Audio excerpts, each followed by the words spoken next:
We live in a fast-paced and hectic world where it's easy to feel overwhelmed, stressed, and out of control. How do you manage all the competing pressures without losing sense of yourself? How do you stay focused enough to not only plot a path, but follow it? Welcome to Master Your Life, a show that offers inspiration, insight, and intelligence, as well as success stories from many walks of life that can show you how you can control your own destiny. Our knowledgeable and entertaining host and her guests give practical advice that you can use every day in the quest to master your life. Now, here's your host, Leaha Mattinson. Hi, everyone, and welcome to today's episode. I'm so happy that each and every one of you has joined us from wherever it is that you are on this beautiful planet. Today is my wonderful returning guest, Dr. Ralph LaGuardia. Dr. LaGuardia, how are you today? Excellent. How are you, Leah? I'm very good. Thank you so much for asking. So Dr. LaGuardia has spent over 3 decades researching alternative ways of treating and preventing diseases of all types.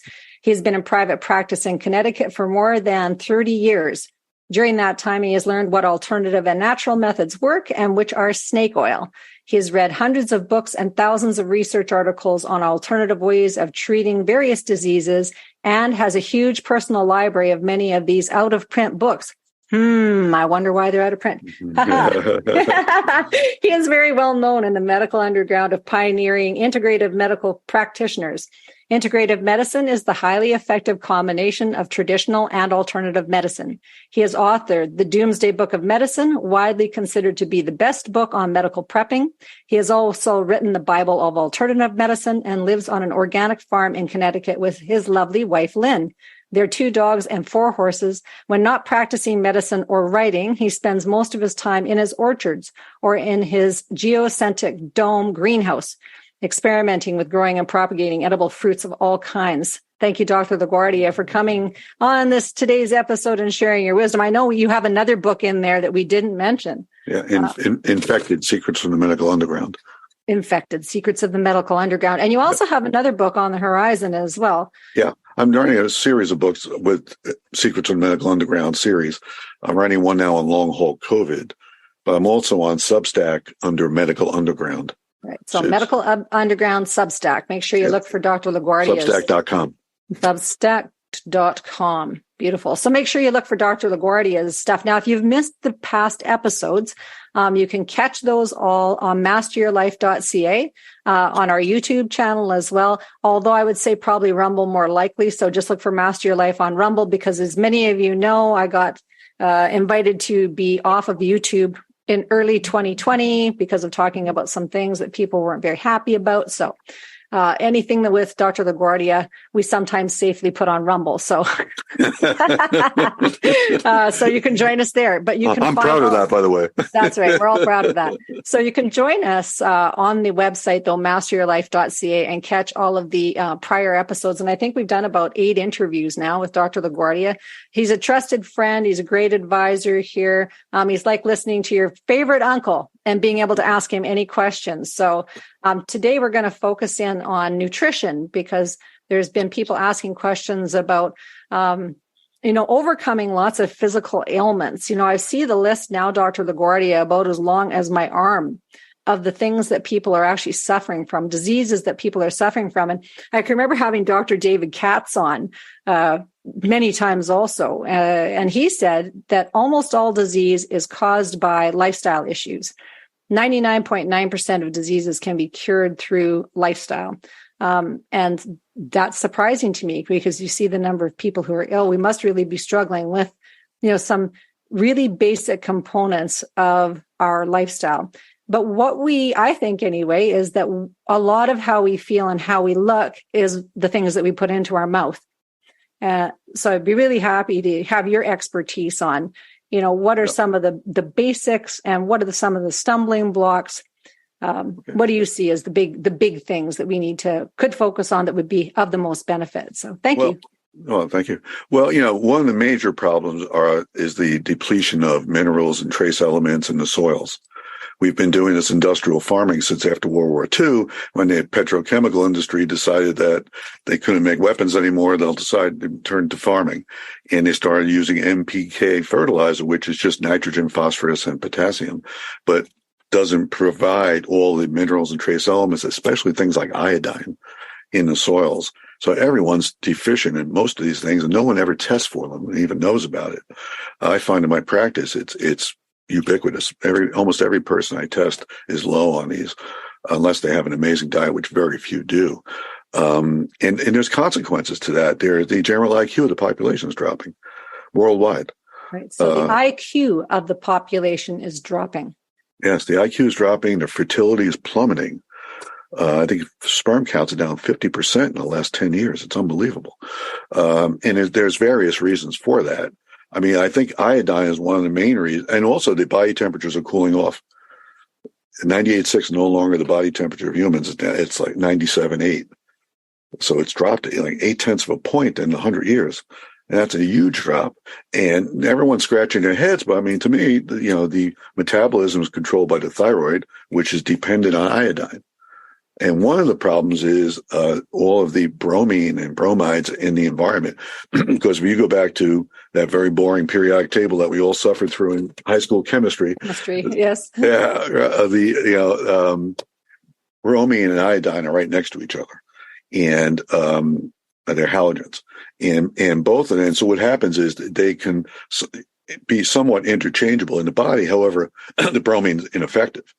And so if you have a lot of bromine in your diet or don't have a lot of iodine, which hardly anyone does, you wind up with bromine in the form of the thyroid hormone. So thyroid hormone is T4. The 4 means the number of iodines attached to the basic molecule, the protein. And that's inactive. It has to go out to the body. One of those have to be cleaved off to make T3, which is active. That's dependent on selenium, an enzyme that does that. And there's selenium lacking in the soils as well. So not only do we don't have the iodine to produce properly functioning thyroids, we don't have the selenium to convert it to active form, even if we did have the iodine. So in my patients, I always make them take iodine in the form of kelp. I use organic iodines like that because they're pretty good, they're safe, and they also contain all the essential amino acids, which I'll get into in a few minutes. But, one of the problems with iodine is that deficiency is that it's totally dependent on brain development is totally dependent on iodine during the fetal development. And so if you have a lack of iodine, a really bad lack of it, you wind up with what's called a cretin, someone severely retarded, small head, underdeveloped, and they die rather quickly. But what they haven't studied so much is the lack of iodine, not cretinism, not a complete problem, but just low levels of it. We do know that there was a guy named Jorge Flechas, American doctor. I believe he's in Virginia. He did great work on iodine. And in his practice and stuff, and studied it for years.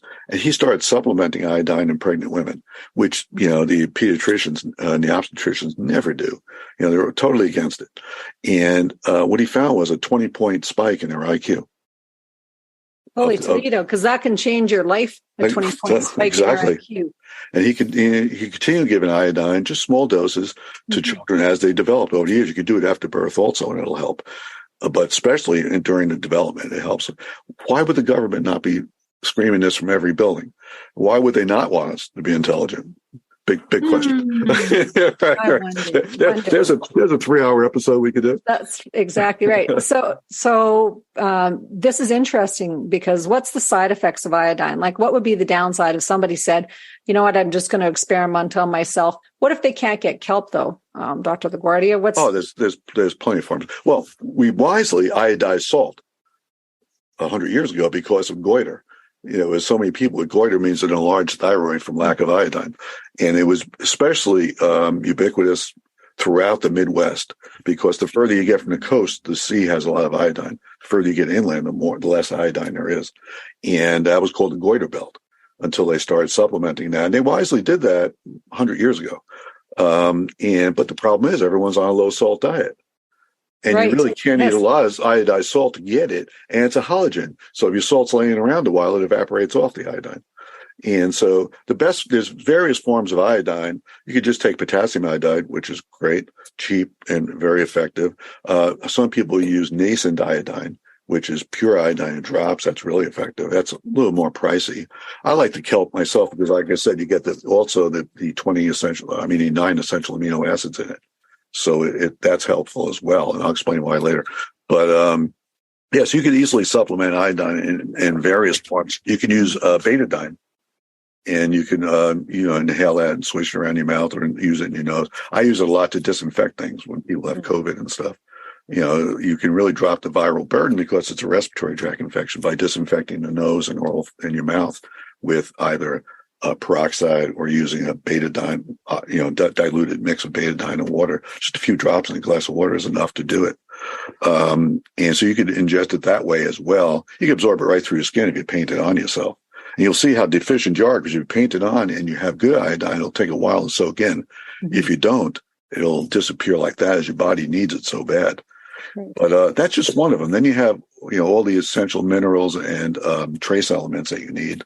I use a product on my plants called azomite. It's from the Midwest as well. It's from ancient plant seabeds, and they mine it, and it's just a white powder, but it stands for minerals from A to Z and trace elements. So azomite's great stuff, and I use that in my garden all the time because health begins in the soil. Mm-hmm. And so if you want to grow your own food, you have to do it organically, and you have to supplement the soil. You just have to assume your soil's not good. I'm in New England. The soils here are rocky; they're terrible, and so I supplement it with kelp, which has a lot of iodine and a lot of other nutrients in it, and I add to it what's it called from worm castings. Oh, I was just going to say earthworm castings, yes. And that's fabulous. I call it my magic mix, and I use that up, and I have a lot of horse compost because I have a horse farm. So I use the three of those together, and I work that into the soil, and plants love it. And so consequently, the plants will take up those minerals and trace elements, and they'll be stronger and healthier. I never use insecticides. I never use any of that, pesticides. I don't need it. It's there. The plants do great without it. So, I'm completely organic. It's a strong plant, just like a strong human fights off disease. Is your immune system good if you provide it what it needs? But everyone's depleted in stuff like the essential amino acids, the essential fatty acids that you need in your diet. If you notice, there's no essential carbs. You don't need carbs. That's right. That's right. You just don't need carbs. Your body can make all the carbs they want from protein and fat. And so you don't need it. And so what they mean by essential amino acids are amino acids that you have to get in your diet, that you can't get, your body can't make. There's 20 amino acids, 9 of them you need from diet. The other ones your body can make from combinations of other amino acids. And amino acids... Let's just stop for 1 second because it's flashing through my mind a little bit that it's like the markings on packaging on boxes of like cereal and that kind of stuff where they say, oh, this has so many daily serving or this so much of your daily servings of fill in the blank here. Right. Are cereals a good source of that? Because I know lots of moms who have little kids or have children, school-aged children, even lots of adults rely on kind of these kind of boxed cereals often. Yeah, they're not really that great for nutritional stuff. I mean, maybe granola is probably the best one of them because of nuts and seeds and other things in it. But cereals by themselves are not great sources. Now, that gets to also a big factor, the milk involved. The milk is key. I just wrote an article on my Substack page about it.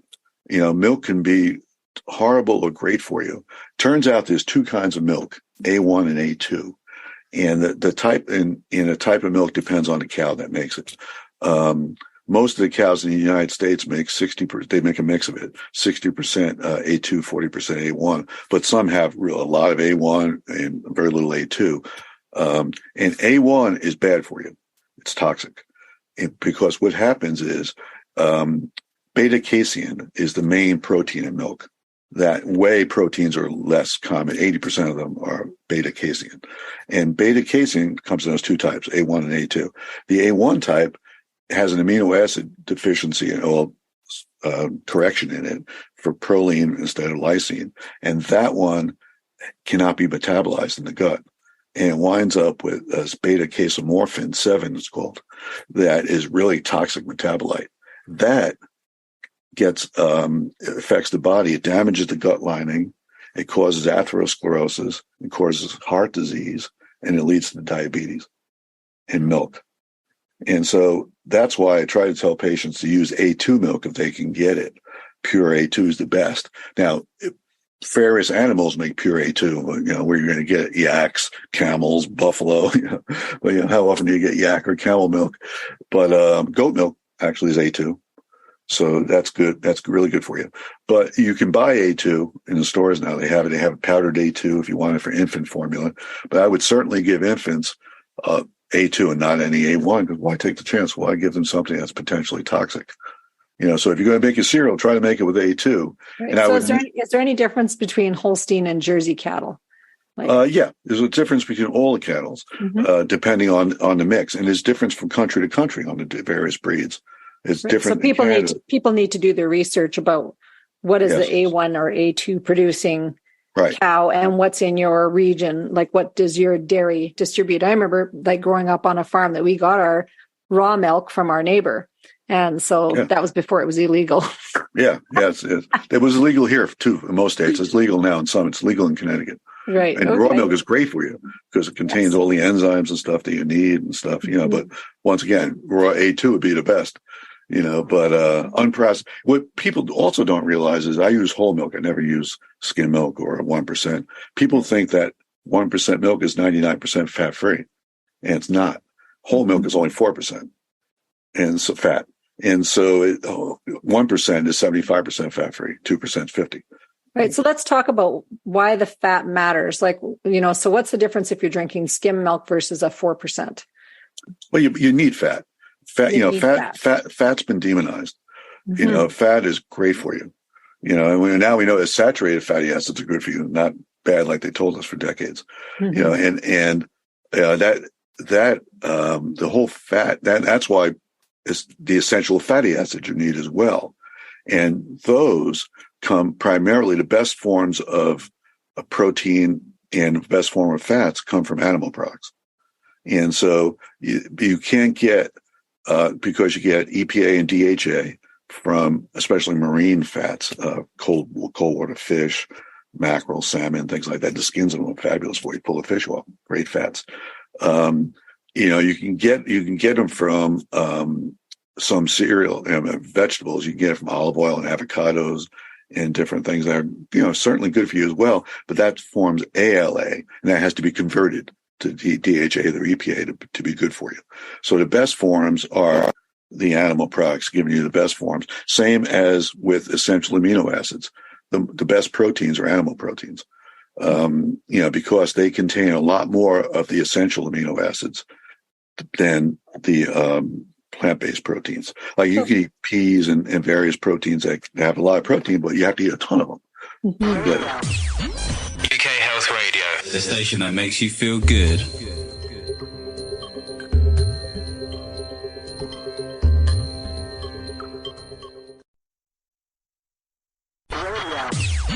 UK Health Radio, the station that makes you feel good.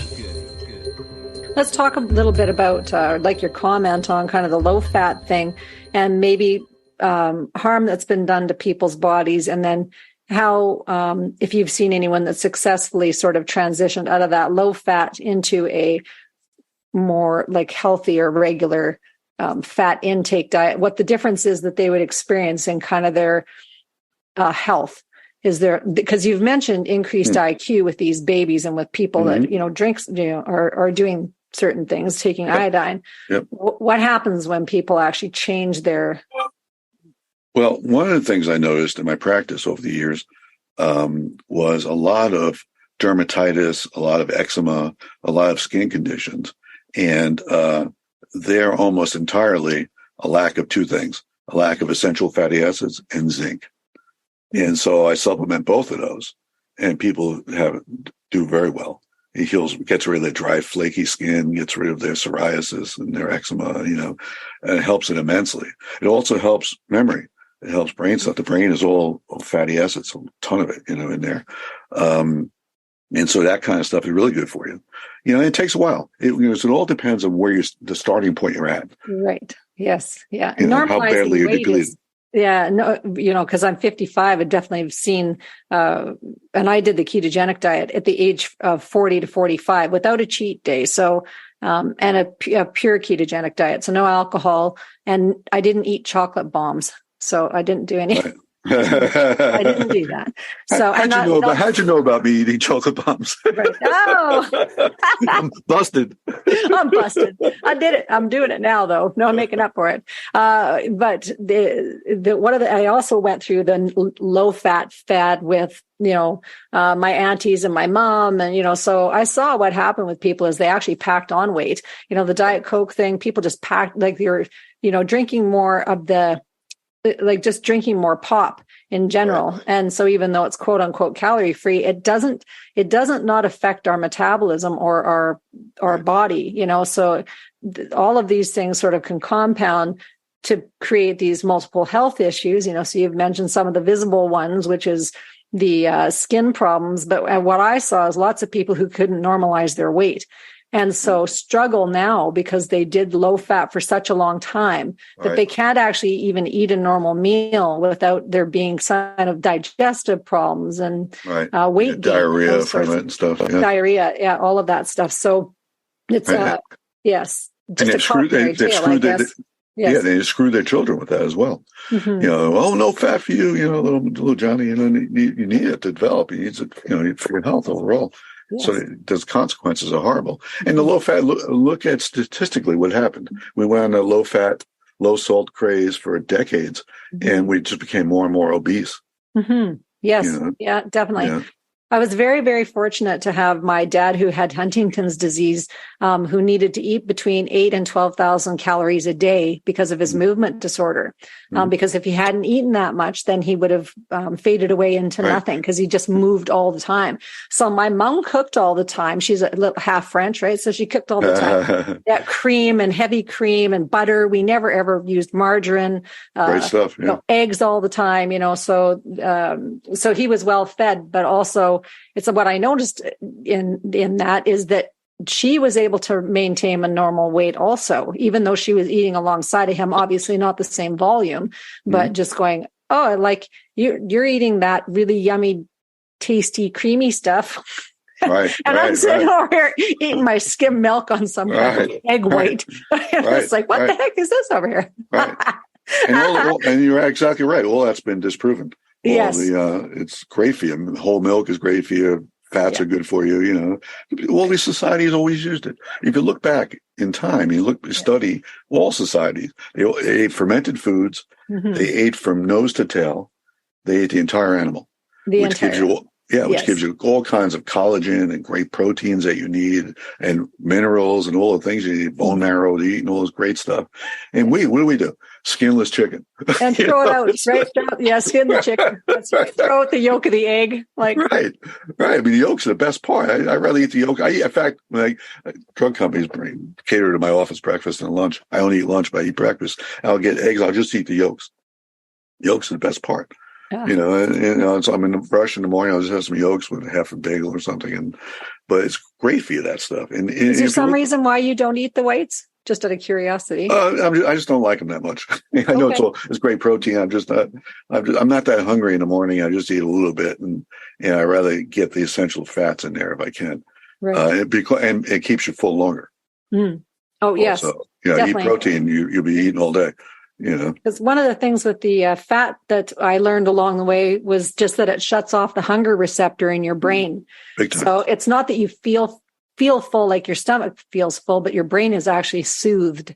Right. And it shuts that off. So that's if you don't eat any fat, you're always going, oh my gosh, where's the next meal? Where's my next meal? Right. You're constantly eating. To me, if you're just eating protein, it's really hard to not be hungry all the time. Mm-hmm. Yes. Yeah. Awesome. Okay. So we've talked a bit about iodine, supplementing with iodine. We've talked a bit about essential fatty acids. We've talked a bit about essential minerals and why they are missing in our soil and missing in our food supply. What about people who are struggling with exhaustion and Can you make any nutritional observations about that? Yeah, that's a huge problem. Unfortunately, the studies have shown 80% of people that come in with fatigue into a primary care office, like my own, are suffering from depression problems. More than depression is the main source of fatigue. And I'm not saying it's the only source, but nutritionally is problems with B vitamins and processing them. There's a thing called, do you know what MTHFR mutations are? I do, but explain for the audience. Yes. Yeah. MTHFR mutations. Once again, I wrote a paper on it. Same thing as the milk on my Substack page at Medical Underground. But MTHFR mutations are very common. Probably 40 to 45% of the American population has it. And what it means is it's a mutation that involves the inability to methylate B vitamins. B vitamins, to become active, have to be methylated. You have to add a methyl group to it. Chemistry stuff, but that's what makes them active. When they're inactive like that, the metabolites that are produced halfway are very harmful. Things like homocysteine is produced by that. Homocysteine damages the blood vessels big time, and that leads to heart disease and all kinds of problems. But it also leads to brain fog and fatigue, because B vitamins are essential for energy development. The mitochondria need it for energy. And so without essential B vitamins, it's a problem. So in my practice, I check MTHFR mutations daily. I must do 10 a day on just checking people. And then I make sure they have their siblings and their children checked if they're positive. And it's easily corrected by taking methylated B complex. Now, is that water soluble or fat soluble? Water soluble. It's water soluble. Yeah. All vitamins are fat soluble except for B and C. A, D, E, and K are water soluble. All the rest are fat soluble. And that's a good point, because if you're taking any of them, especially vitamin D, for example, which I have almost everyone on, and probably everyone in Canada needs it, because almost everyone in the United States does as well. At least in the wintertime, unless you're outside and making a conscious effort to get outside and get the first sun at sunlight, like at sunrise, is not got any of the harmful, my understanding anyway, is the harmful UHF stuff that we need to be worried about in terms of protecting ourselves from the sun. But so making sure that you're out, and 10 minutes is lots without a hat on. Like, you don't need to spend the whole day. No, and no sunblock. That's key. And no sunblock. Yeah, right. No sunblock, no hat, no sunblock, and as much of your skin exposed as is possible. Yeah, that's the irony of my practice. My very fair-skinned white patients and my dark-skinned patients of color both have the same problem, vitamin D deficiencies. The dark-skinned ones, because they developed in Africa where they had sunlight all the time. And so they needed melanin in their skin to protect them. Well, once they're here in a temperate environment, and like most people, they're not going outside, hanging out outside all day, their skin blocks it. So it's almost universal among them. And the white patients, because they go out lathered in sunblock. Right. And kids don't spend time outside like we did. I stayed outside till it was dark. They had to come in. We came in under duress. So we make a point of this, though, and I think it's important to it is important to kind of parcel this out a little bit about the differences between then and now, because you're fairly healthy. You've had you have really good energy. You've been doing this for almost 40 years as a doctor, and I grew up on a farm. Like, I'm 55. I look at people who are my age who have grown up in different circumstances and go, they're not as healthy. 100%. They're not. And they would agree with, go, I hate looking at you. I hate you. I'm like, I get that. I get it. But but it's part of it is because I consciously made a decision to go outside lots and lots and lots, trained outside, trained athletes outside. Right. But it was conscious because I knew I felt better outside. Right. And so, because I have these little 6 grandchildren that I adore, and I don't want to see them struggle with low IQ or low sperm count as they grow up, but to be as what I consider sort of normal as possible.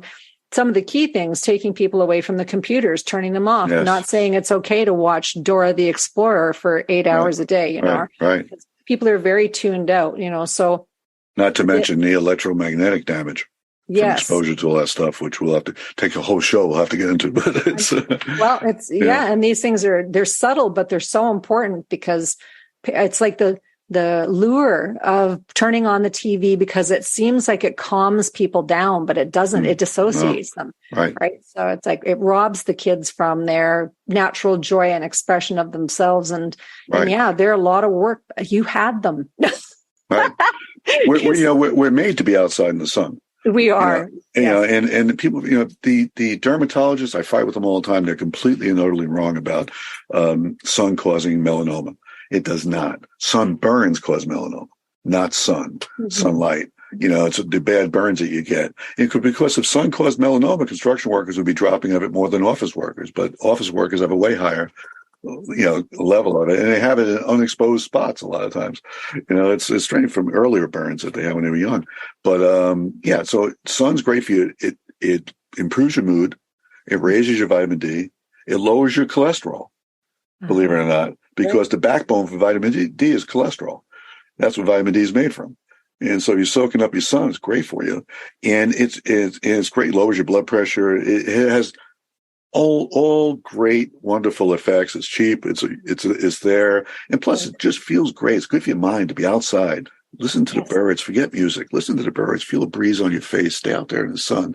It's a great feeling. How can you not want to do that? And there's nothing like that. And,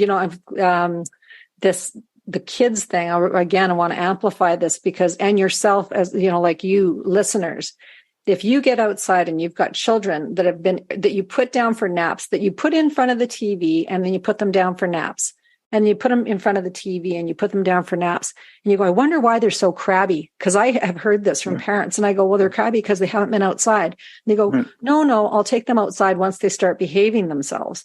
I'm like, they are not going to be. You take them outside first, and then they get all that good energy into them and out of them, and then they can come down and relax. And I point out, you hate being in the house because the first thing you do in the day is you go outside and you leave your kids inside. So you go to have a smoke or you go to have a coffee with your friends, but you leave your kids in. So this whole making sure that kids get outside is really, really important for their development, for their growth, for their health, for their, their long. And whatever you do, don't give them something motorized. Have them pedal. I see these little kids on electric cars. I'm thinking, what are you, stupid? If he's not pedaling now, what the hell? And what is the ever going to condition his heart and be in shape?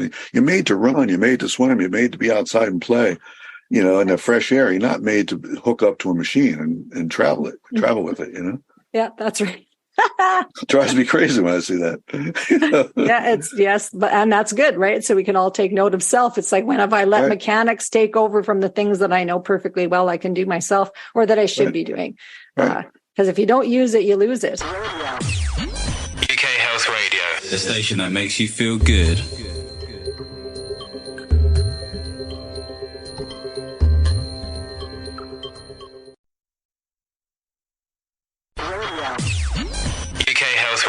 The station that makes you feel good. You can rehab back some things, even if you've got injuries and things like that. Because of fortunate that I've dealt with lots of really high level athletes, they can be benched for 2 years and still come back and play, if you've got injuries, you're sick, and that you've got some things that nutritionally you maybe need to get dialed in, there's still hope that you can do that. And to come back and play outside again, really important. Get back on your bikes as soon as you can. And, that's why I believe it's like functional / orthomolecular medicine. Linus Pauling was a genius, the only 2-time Nobel Prize winner ever, unshared. Brilliant guy. And some of the things he came up with a cure for cardiovascular disease that's totally ignored 30 years ago, even had it patented. So, they can't say, oh, this is garbage, What he realized was that there's only 3 or 4 species in the world that don't make their own vitamin C. Humans, a handful of other primates, guinea pigs, and a fruit bat. Everything else makes their own vitamin C. We've lost the capacity to do that, and from a genetic mutation. And so he looked at that and he said, okay, that's interesting. But what's even more interesting, those species are the only ones with heart disease. The other species have none. Your dog will never drop dead of a heart attack. Your cat, they just don't, because they produce their own vitamin C in their bodies. So what he did was he reversed it because he was a genius. He was able to step outside the box and look at these things. And he said, well, I wonder what's causing it. So all this garbage about cholesterol, I never bought into it. Dr. Keyes, who did the studies in his 50s and 60s, was a scamster. He had 27 countries. He got rid of 21 of them because they didn't, 20 of them because they didn't fit, the data didn't fit for his cholesterol theory. His cholesterol and saturated fats causing heart disease. And so, and they would say things like, oh, cholesterol's the culprit. And things like lipoprotein A, they would say, oh, that's the problem. That's causing heart disease. What they didn't realize was that when you have low vitamin C, vitamin C is responsible for making collagen. Mm-hmm. Collagen is the structural protein of the body. 80% of protein in your body is collagen. Without collagen, you're dead. You need it to form blood vessels, the walls for everything, every structure, bones, ligaments. And so what happens is the lining of the blood vessel between the cells is collagen. In the matrix between the cells, there's collagen there holding everything together. And you only find heart disease near the heart, where the pressure is the highest coming out as the heart pumps into the aorta and the main blood vessels. Eventually, it branches out to other areas, but primarily that's where it is. He said, why is that?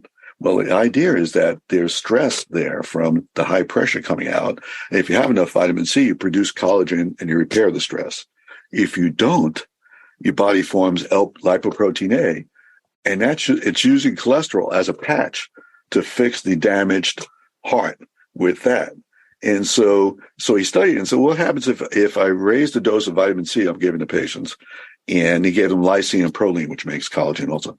And that dropped lipoprotein A to nothing. In the animals with vitamin C, it was undetectable almost. So it was only in humans and people that don't make it. And he was able to reverse severe heart disease, giving just vitamin C, lysine, and proline, and ignoring all the other stuff. Is there any side effects from those three things? Absolutely none. Lysine and proline are just amino acids. Amino acids are building blocks of proteins. They have no side effects. So when we're talking about the number of people that have heart disease currently, that's from unknown causes of people still dropping dead of myocarditis, or maybe even a increase in that. I haven't looked at the latest stats, but there's certainly lots of people with heart problems. And even if you're doing things as a preventative medicine. Yeah, right.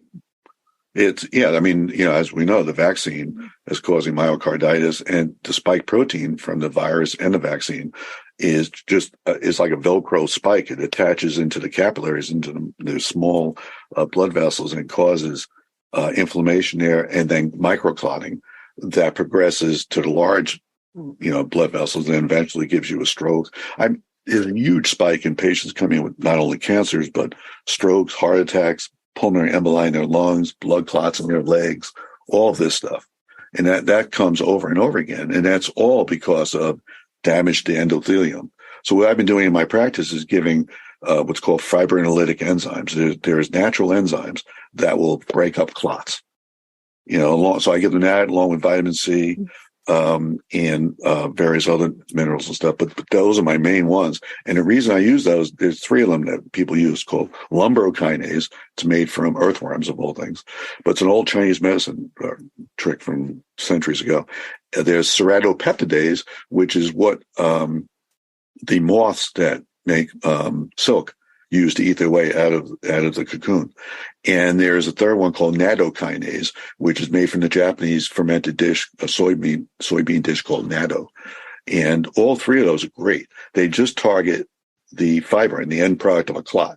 So they clear out clots. So I've been checking my practice patients who are vaccinated, and I have about a 62% positive rate of elevated, you measure what's called a D-dimer. It's part of a clotting mechanism.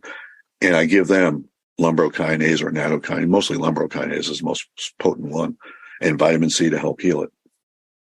Beautiful. And so people, again, who've had the shot, I think that sometimes people don't know that they've got something wrong with them also. People are dropping dead without any notice. It's not like you're walking around like Sanford and Sons holding your heart going, wheezy. I don't know where that came from. I used to love that. I laugh because I always do that to my wife. I go, wheezy, here I come. She says something I don't like. So there's no warning, so it's not like, and even fatigue, some people aren't experiencing the fatigue that you'd think, yet here's these clots that are showing up on all different kinds of testing. So this word to the wise, I guess, if you want to prevent something, and again, it's really hard to think with a clear mind and clear thoughts when your blood isn't pumping properly through your system, because your thinking slows. It affects everything. So problem solving, decision making, even caring about whether or not you live or die. Isn't that weird? But no, it's not. It's not. I hear the same quote all the time from patients. I've never felt the same after I had that vaccine. Or after I had COVID, mostly the vaccine. And you just go, I just don't feel right. Something's wrong. I have brain fog. I'm tired. My ears are ringing. I'm getting muscle cramps. Depressed. A lot of depression. Yes. Right. Lethargy. Just listless, laying around going, I don't feel like doing anything. I'm like, you test them, and they're like, oh my God, I can't believe it. And you put them on. I had a patient, actually a good friend of mine too. He's an archaeologist here in Connecticut. He had a 45 times elevation of his D-dimer. Was like this close to clotting out and stroking out and dying. I put him on the high dose of lumbricokinase. It was miraculous for him. It turned him around. For about a week, he called me up and he said, God, I feel good on this. It's right. It's fixable. So all this stuff is fixable. Yes. We just have to have and you've had Dr. Backus on and a lot of guys who are there's a dozen of us on Substack who are just fabulous. Just doing their own independent research for what I call the medical underground, just informal network of people, researchers and physicians who are not accepting the dogma that we're told because it's fallacious. There's nothing based on no truth at all. Mm-hmm. Yes. And that's the point of the show, right? Mastering your life is supposed to be based on the insight, intelligence, and inspiration to live a better life. And it's pretty hard to have insight if it's smoke and mirrors from everyone who used to be able to trust. I think at least at some level, there was trust in a lot of these systems, and that's been very much eroded or completely blown right up. And the families are struggling in all different kinds of ways. So they're struggling with their health, they're struggling with their finances, they're struggling with, safety and security. Before we got on the podcast, you'd said a little prayer that you say every day. I just want to take a minute to share that one because I thought that's a good one. Yeah. Well, I start my day every day in prayer, 5 minutes, just centering myself and thanking God for everything I have because I'm totally blessed. And I always say at the end of it, and I say this many times during the day, I say, miracles shall follow miracles and wonders shall never cease. And I believe that. I believe I'm blessed and I believe I'll continue to be blessed. As long as I stay, on a path as best as I can. And, we're human. We all have our problems. I'm not saying I'm perfect by any means, but I try. And as long as we're striving, we're heading in the right direction, at least. That's right. And I encourage people to write that down because, again, it's like if you capture something as a note, it's easier to remember it. And you go, oh, I wish I would have caught that before. I wish I would have written it down before. So just take a moment to go grab a pen and paper, pause the podcast if you need to. Yeah, I'll say it again. Say it again. All right. Miracles shall follow miracle and wonders shall never cease. And if you believe that, you will be blessed. Things will keep coming to you, because it's your mindset. If your mindset is worried and things are going to get bad and, oh my God, things are worse, going to keep getting worse, they will. You draw that stuff to yourself, and I believe it's all God-based, but, There's one woman named Pam Grout wrote a great book called Thank and Grow Rich.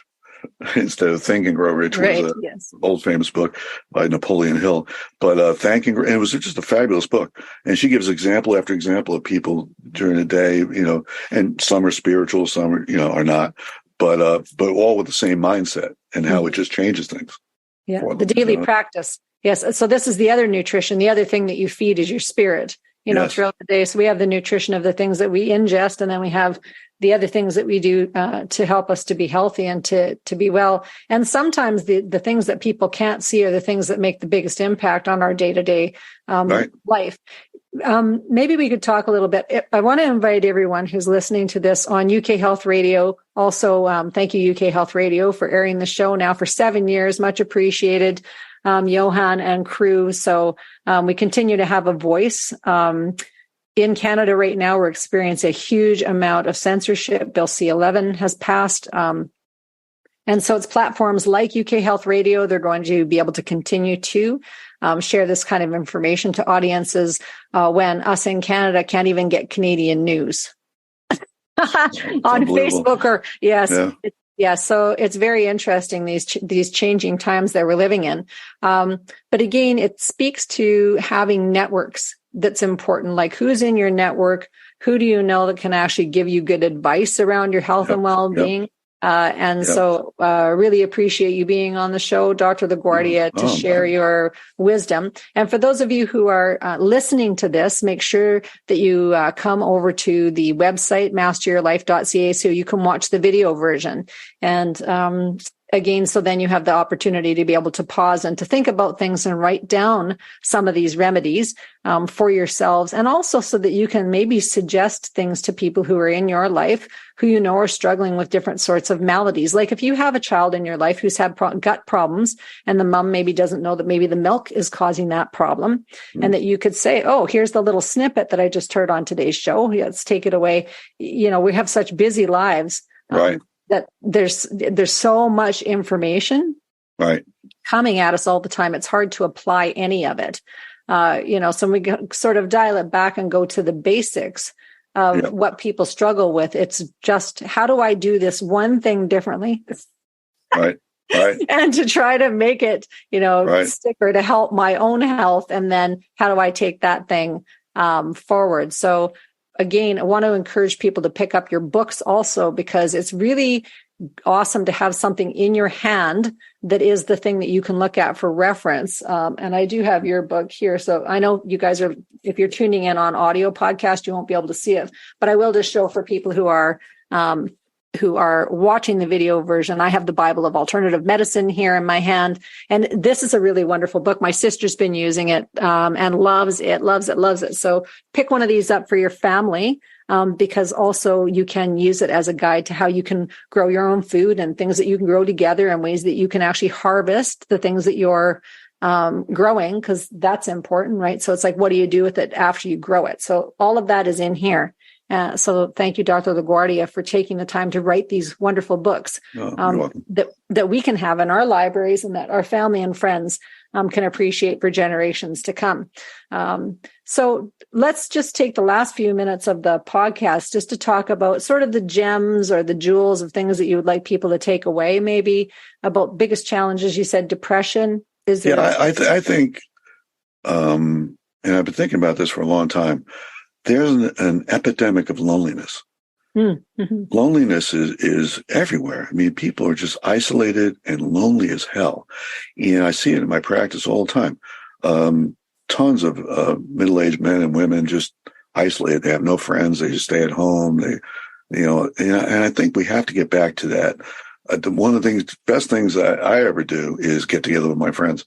I mean, nothing is better for my soul and my spirit and my well-being than just belly laughing with my friends for hours on end and just having, I get together with my friends from medical school. We tell the same stories every year, but they're fun. They're probably funnier, right? We've been friends for 47 years, a lot of us, but we have a great time. We talk till 2 a.m, we laugh our asses off. We have fun. Everyone's happy. And I think we have to get back to that. You have to be in touch. You can't be isolated.